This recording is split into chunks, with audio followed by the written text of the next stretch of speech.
होटेलु मिलिला constable मृतदेह Balangir railway station रास्ता इंद्रप्रस्थ होटेलु ए मृतदेह उद्धार होईछि।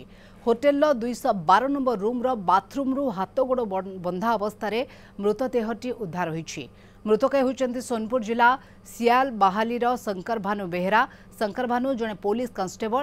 शंकर भानु धनबाद बासेपुर बीरेन सिंह नामक जने व्यक्ति रूम बुक करथिबा जणा पड़िछि।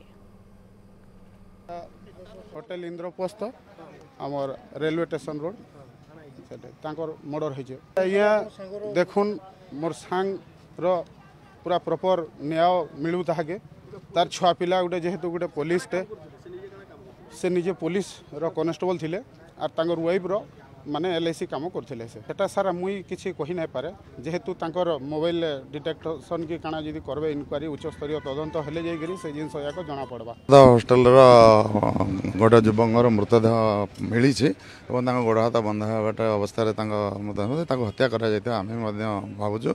एवं काली दिन 11:20 दुई जन